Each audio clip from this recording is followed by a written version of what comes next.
بسم اللہ الرحمن الرحیم۔ السلام علیکم۔ حدیث نبی صلی اللہ علیہ وآلہ وسلم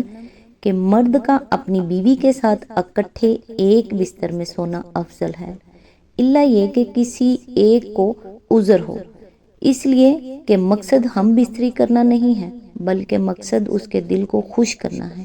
بیوی کے دل کو خوش کرنے کے لیے ایام کے دنوں میں بھی اس کے قریب ہو جانا گویا یہ بھی نبی صلی اللہ علیہ وآلہ وسلم کی سنت ہے۔ ایک مسئلہ بہت عام ہوتا جا رہا ہے کہ شوہر جو بھی حکم دے بیوی پر ماننا فرض ہے، اگر نہ مانیں گی تو گناہ گار ہوگی، چاہے حکم غیر شرعی ہی کیوں نہ ہو۔ بیوی مان لے، اس غلط کام کا گناہ شوہر کو ہوگا۔ ایسا بالکل بھی نہیں ہے، شوہر کا شرعی حکم ماننا جائز ہے۔ حکم غیر شرعی ہو تو بیوی انکار کر دے، مثلا شوہر بیوی کو کہتا ہے کہ مغربی طرز کے لباس پہنا کرو، جو نامناسب ہو تو بیوی پر یہ حکم ماننا فرض نہیں ہے۔ ہاں، شوہر کی خوشی کے لیے کمرے میں پہن سکتی ہے لیکن باہر نہیں جہاں کوئی اور دیکھے۔ بیوی پردہ کرتی ہے اور شوہر اس کو پردہ کرنے سے روکتا ہے کہ اپنے رشتہ داروں وغیرہ کے سامنے پردہ کرنے سے منع کرتا ہے، تو شوہر کا یہ حکم بھی غیر شرعی ہے۔ جس کام کا حکم اللہ نے دیا ہے اور جس کام سے اللہ نے منع کیا ہے، اگر شوہر اللہ کے حکم کے خلاف حکم دے تو ایسا حکم بیوی پر ماننا فرض نہیں ہے، کیونکہ خالق کے حکم کے آگے مخلوق کا حکم نہیں مانا جا سکتا۔ لہٰذا مرد حضرات بیوی کو ایسا حکم نہ دیں جو غیر شرعی ہو اور بیوی انکار کر دے جس سے خاوند کو بھی شرمندہ ہونا پڑے۔ اللہ تعالیٰ سے دعا ہے کہ وہ ہم سب کو نیکی کی ہدایت دے اور اپنے نیک بندوں میں شامل کرے۔ اللہ تعالیٰ آپ کو اور آپ کے تمام اہل و عیال کو اپنے حفظ و امان میں رکھے، آمین۔ آج انشاءاللہ سورہ فصلت کی آیت نمبر 34 سے سٹارٹ کریں گے۔ اس کا ترجمہ اور تفسیر تفہیم القرآن سے بیان کروں گی جو اہل سنت جماعت کے لیے ہے۔ اعوذ باللہ من الشیطان الرجیم، بسم اللہ الرحمن الرحیم۔ اور اے نبی، نیکی اور بدی یکساں نہیں ہے، تم بدی کو اس نیکی سے دفع کرو جو بہترین ہو، تم دیکھو گے کہ تمہارے ساتھ جس کی عداوت پڑی ہوئی تھی وہ جگری دوست بن گیا ہے۔ اس کی تفسیر ہے، اس ارشاد کی پوری معنویت سمجھنے کے لیے بھی وہ حالات نگاہ میں رکھنے چاہیے جن میں نبی صلی اللہ علیہ وآلہ وسلم کو اور آپ کے واسطے سے آپ کے پیروں کو یہ ہدایت دی گئی تھی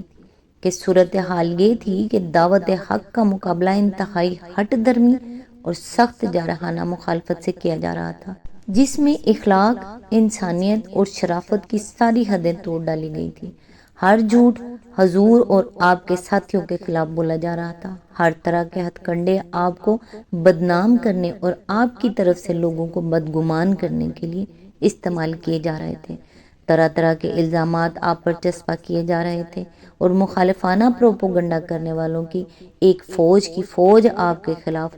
دلوں میں وسوسے ڈالتی پھر رہی تھی۔ ہر قسم کی اذیتیں آپ کو اور آپ کے ساتھیوں کو دی جا رہی تھی، جن سے تنگ آ کر مسلمانوں کی ایک اچھی خاصی تعداد ملک چھوڑ کر نکل جانے پر مجبور ہو گئی تھی۔ پھر آپ کی تبلیغ کو روک دینے کے لیے پروگرام یہ بنایا گیا تھا کہ ہلڑ مچانے والوں کا ایک گروہ ہر وقت آپ کی طاق میں لگا رہے، اور جب آپ دعوت حق کے لیے زبان کھولیں اتنا شور برپا کر دیا جائے کہ کوئی آپ کی بات نہ سن سکے۔ یہ ایسے ہمت شکن حالات تھے جن میں بظاہر دعوت کے تمام راستے مسدود نظر آتے تھے۔ اس وقت مخالفتوں کے توڑنے کا یہ نسخہ حضور صلی اللہ علیہ وآلہ وسلم کو بتایا گیا۔ پہلی بات یہ فرمائی گئی کہ نیکی اور بدی یکساں نہیں ہے، یعنی بظاہر تمہارے مخالفین بدی کا کیسا ہی خوفناک طوفان اٹھا لائے ہوں، جس کے مقابلے میں نیکی بالکل عاجز اور بے بس محسوس ہوتی ہو، لیکن بدی بجائے خود اپنے اندر وہ کمزوری رکھتی ہے جو آخر کار اس کا بھٹا بٹھا دیتی ہے، کیونکہ انسان جب تک انسان ہے اس کی فطرت بدی سے نفرت کیے بغیر نہیں رہ سکتی۔ بدی کے ساتھی ہی نہیں، خود اس کے علمبردار تک اپنے دلوں میں یہ جانتے ہیں کہ وہ جھوٹے ہیں، ظالم ہیں اور اپنی اغراض کے لیے ہٹ درمی کر رہے ہیں۔ یہ چیز دوسروں کے دلوں میں ان کا وقار پیدا کرنا تو درکنار انہیں خود اپنی نظروں سے گرا دیتی ہے، اور ان کے اپنے دلوں میں ایک چور بیٹھ جاتا ہے جو ہر مخالفانہ اقدام کے وقت ان کے عزم و ہمت پر اندر سے چھاپا مارتا رہتا ہے۔ اس بدی کے مقابلے میں اگر وہی نیکی جو بالکل عاجز و بے بس نظر آتی ہے مسلسل کام کرتی چلی جائے تو آخر کار وہ غالب آ کر رہتی ہے، کیونکہ اول تو نیکی میں بجائے خود ہی ایک طاقت ہے جو دلوں کو مسخر کرتی ہے، اور آدمی خواہ کتنا ہی بگڑا ہوا ہو اپنے دل میں اس کی قدر محسوس کیے بغیر نہیں رہ سکتا۔ جب نیکی اور بدی آمنے سامنے مصروف پیکار ہوں اور کھل کر دونوں کے جوہر پوری طرح نمایاں ہو جائیں، ایسی حالت میں تو ایک مدت کی کشمکش کے بعد کم ہی لوگ ایسے باقی رہ سکتے ہیں جو بدی سے متنفر اور نیکی کے گردیدانہ ہو جائیں۔ دوسری بات یہ فرمائی گئی کہ بدی کا مقابلہ محض نیکی سے نہیں بلکہ اس نیکی سے کرو جو بہت اعلیٰ درجے کی ہو، یعنی کوئی شخص تمہارے ساتھ برائی کرے اور تم اس کو معاف کر دو تو یہ محض نیکی ہے۔ اعلیٰ درجے کی نیکی یہ ہے کہ جو تم سے برا سلوک کرے تم موقع آنے پر اس کے ساتھ احسان کرو۔ اس کا نتیجہ یہ بتایا گیا کہ بدترین دشمن بھی آخرکار جگری دوست بن جائے گا، اس لیے کہ یہی انسانی فطرت ہے۔ گالی کے جواب میں آپ خاموش رہ جائیں تو بے شک یہ ایک نیکی ہوگی، مگر گالی دینے والے کی زبان بند نہ کر سکے گی۔ لیکن اگر آپ گالی کے جواب میں دعائے خیر کریں تو بڑے سے بڑا بے حیا مخالف بھی شرمندہ ہو کر رہ جائے گا، اور پھر مشکل ہی سے کبھی اس کی زبان آپ کے خلاف بد کلامی کے لیے کھل سکے گی۔ کوئی شخص آپ کو نقصان پہنچانے کا کوئی موقع ہاتھ سے نہ جانے دیتا ہو اور آپ اس کی زیادتیاں برداشت کرتے چلے جائیں تو ہو سکتا ہے کہ وہ اپنی شرارتوں پر اور زیادہ دلیر ہو جائے، لیکن اگر کسی موقع پر اسے نقصان پہنچ رہا ہو اور آپ اسے بچا لیں تو وہ آپ کے قدموں میں آ رہے گا، کیونکہ کوئی شرارت مشکل ہی سے اس نیکی کے مقابلے میں کھڑی رہ سکتی ہے۔ تاہم اس قاعدہ کلیہ کو اس معنی میں لینا درست نہیں ہے کہ اس اعلیٰ درجے کی نیکی سے لازماً ہر دشمن جگری دوست ہی بن جائے گا۔ دنیا میں ایسے خبیث النفس لوگ بھی ہوتے ہیں کہ آپ ان کی زیادتیوں سے درگزر کرنے اور ان کی برائیوں کا جواب احسان اور بھلائی سے دینے میں خواہ کتنا ہی کمال کر دکھا، ان کے نیش اقرب کا زہریلا پن ذرہ برابر بھی کم نہیں ہوتا۔ لیکن اس طرح کے شر مجسم انسان قریب قریب اتنے ہی کم پائے جاتے ہیں جتنے غیر مجسم انسان کامیاب ہیں۔ آیت نمبر 35، یہ صفت نصیب نہیں ہوتی مگر ان لوگوں کو جو صبر کرتے ہیں، اور یہ مقام حاصل نہیں ہوتا مگر ان لوگوں کو جو بڑے نصیب والے ہیں۔ اس کی تفسیر ہے، یعنی یہ نسخہ ہے تو بڑا کارگر مگر اسے استعمال کرنا کوئی ہنسی کھیل نہیں ہے۔ اس کے لیے بڑا دل گردہ چاہیے، اس کے لیے بڑا عزم، بڑا حوصلہ، بڑی قوت برداشت اور اپنے نفس پر بہت بڑا قابو درکار ہے۔ وقتی طور پر ایک آدمی کسی بدی کے مقابلے میں بڑی نیکی برت سکتا ہے، یہ کوئی غیر معمولی بات نہیں ہے، لیکن جہاں کسی شخص کو سالہ سال تک ان باطل پرست اشرار کے مقابلے میں حق کی خاطر لڑنا پڑے جو اخلاق کی کسی حد کو پھاند جانے میں تعامل نہ کرتے ہوں، اور پھر طاقت اور اختیارات کے نشے میں بھی بدمست ہو رہے ہوں، اور وہاں بدی کا مقابلہ نیکی اور وہ بھی اعلیٰ درجے کی نیکی سے کرتے چلے جانا اور کبھی ایک مرتبہ بھی ضبط کی باغیں ہاتھ سے نہ چھوڑنا کسی معمولی آدمی کے بس کا کام نہیں ہے۔ یہ کام وہی شخص کر سکتا ہے جو ٹھنڈے دل سے حق کی سربلندی کے لیے کام کرنے کا پختہ عزم کر چکا ہو، جس نے پوری طرح سے اپنے نفس کو عقل و شعور کے تابع کر لیا ہو، اور جس کے اندر نیکی اور راستی ایسی گہری جڑیں پکڑ چکی ہو کہ مخالفین کی کوئی شرارت و خباثت بھی اسے اس کے مقام بلند سے نیچے اتار لانے میں کامیاب نہ ہو سکتی ہو۔ اسی آیت کے ضمن میں آگے فرمایا، یہ قانون فطرت ہے، بڑے ہی بلند مرتبے کا انسان ان صفات سے متصف ہوا کرتا ہے، اور جو شخص یہ صفات رکھتا ہو اسے دنیا کی کوئی طاقت بھی کامیابی کی منزل تک پہنچنے سے نہیں روک سکتی۔ یہ کسی طرح ممکن ہی نہیں ہے کہ گھٹیا درجے کے لوگ اپنے کمینہ چالوں، ذلیل ہتھ کنڈوں اور رقیق حرکتوں سے اس کو شکست دے دیں۔ آیت نمبر 36، اور اگر تم شیطان کی طرف سے کوئی اکساہٹ محسوس کرو تو اللہ کی پناہ مانگ لو، وہ سب کچھ سنتا اور جانتا ہے۔ اس کی تفسیر ہے شیطان کو سخت تشویش لاحق ہوتی ہے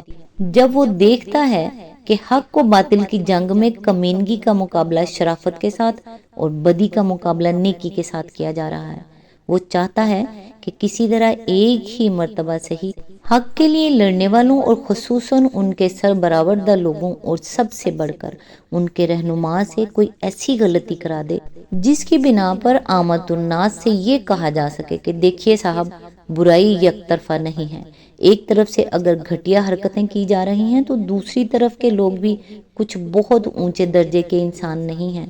فلاں رقیق حرکت تو آخر انہوں نے بھی کی ہے۔ عامت الناس میں یہ صلاحیت نہیں ہوتی کہ وہ ٹھیک انصاف کے ساتھ ایک طرف کی زیادتیوں اور دوسری طرف کی جوابی کارروائی کے درمیان موازنہ کر سکیں۔ وہ جب تک یہ دیکھتے رہتے ہیں کہ مخالفین ہر طرح کی ذلیل حرکتیں کر رہے ہیں، مگر یہ لوگ شائستگی اور شرافت اور نیکی اور راست بازی کے راستے سے ذرا نہیں ہٹتے، اس وقت تک وہ ان کا گہرا اثر قبول کرتے رہتے ہیں۔ لیکن اگر کہیں ان کی طرف سے کوئی بے جا حرکت یا ان کے مرتبے سے گری ہوئی حرکت سرزد ہو جائے، خواہ وہ کسی بڑی زیادتی کے جواب ہی میں کیوں نہ ہو، تو ان کی نگاہ میں دونوں برابر ہو جاتے ہیں اور مخالفین کو بھی ایک سخت بات کا جواب ہزار گالیوں سے دینے کا بہانہ مل جاتا ہے۔ اسی بنا پر ارشاد ہوا کہ شیطان کے فریب سے چوکنے رہو، وہ بڑا درد مند و خیر خواہ بن کر تمہیں اشتعال دلائے گا کہ فلاں زیادتی تو ہرگز برداشت نہ کی جانی چاہیے اور فلاں بات کا تو منہ توڑ جواب دیا جانا چاہیے اور اس حملے کے جواب میں تو لڑ جانا چاہیے،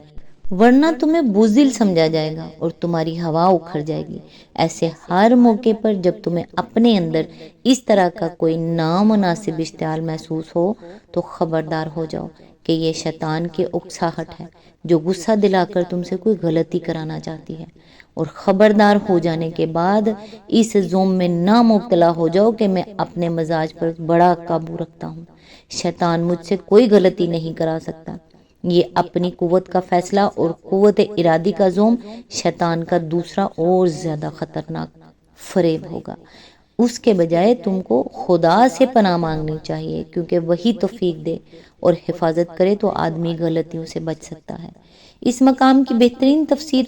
وہ واقعہ ہے جو امام احمد نے اپنی مسند میں حضرت ابو ہریرہ رضی اللہ سے نقل کیا ہے اور فرماتے ہیں کہ ایک مرتبہ ایک شخص نبی کریم صلی اللہ علیہ وآلہ وسلم کی موجودگی میں حضرت ابو بکر کو بے تحاشا گالیاں دینے لگا۔ حضرت ابو بکر خاموشی کے ساتھ اس کی گالیاں سنتے رہے اور نبی صلی اللہ علیہ وآلہ وسلم انہیں دیکھ کر مسکراتے رہے۔ آخر کار حضرت ابو بکر کا پیمانہ صبر لبریز ہو گیا اور انہوں نے بھی جواب میں اسے ایک سخت بات کہہ دی۔ ان کی زبان سے وہ بات نکلتے ہی حضور صلی اللہ علیہ وآلہ وسلم پر شدید انکباس طاری ہوا جو چہرہ مبارک پر نمایاں ہونے لگا اور آپ فوراً اٹھ کر تشریف لے گئے۔ حضرت ابو بکر بھی اٹھ کر آپ کے پیچھے ہو لیے اور راستے میں عرض کیا کہ یہ کیا ماجرا ہے؟ وہ مجھے گالیاں دیتا رہا اور آپ خاموش مسکراتے رہے، مگر جب میں نے اسے جواب دیا تو آپ ناراض ہو گئے۔ فرمایا جب تک تم خاموش تھے ایک فرشتہ تمہارے ساتھ رہا اور تمہاری طرف سے اس کو جواب دیتا رہا، مگر جب تم بول پڑے تو فرشتے کی جگہ شیطان آ گیا، میں شیطان کے ساتھ تو نہیں بیٹھ سکتا تھا۔ اسی آیت کے ضمن میں آگے فرمایا مخالفتوں کے طوفان میں اللہ کی پناہ مانگ لینے کے بعد جو چیز مومن کے دل میں صبر و سکون اور اطمینان کی ٹھنڈک پیدا کرتی ہے وہ یہی یقین ہے کہ اللہ بے خبر نہیں ہے، جو کچھ ہم کر رہے ہیں اسے بھی وہ جانتا ہے اور جو کچھ ہمارے ساتھ کیا جا رہا ہے اس سے بھی وہ واقف ہے، ہماری اور ہمارے مخالفین کی ساری باتیں وہ سن رہا ہے، وہ دونوں کا طرز عمل جیسا کچھ بھی ہے اسے وہ دیکھ رہا ہے۔ اسی اعتماد پر بندہ مومن اپنا اور دشمنان حق کا معاملہ اللہ کے سپرد کر کے پوری طرح مطمئن ہو جاتا ہے۔ یہ پانچواں موقع ہے جہاں نبی صلی اللہ علیہ وآلہ وسلم اور آپ کے واسطے سے اہل ایمان کو دعوت دین اور اصلاح خلق کی یہ حکمت سکھائی گئی ہے۔ اس سے پہلے کے 4 مقامات کے لیے ملاحظہ ہو تفہیم القرآن جلد 2 سورہ الاعراف حواشی نمبر 149 to 153، سورہ النحل حواشی نمبر 122 to 123، جلد 3 سورہ المومنون حواشی نمبر 89 to 90، سورہ العنکبوت حواشی نمبر 81 to 82۔ آج تک کے لیے بس اتنا ہی، نیکسٹ انشاءاللہ آیت نمبر 37 سے سٹارٹ کریں گے۔ تب تک کے لیے دعاؤں میں یاد رکھیے گا۔ اللہ حافظ۔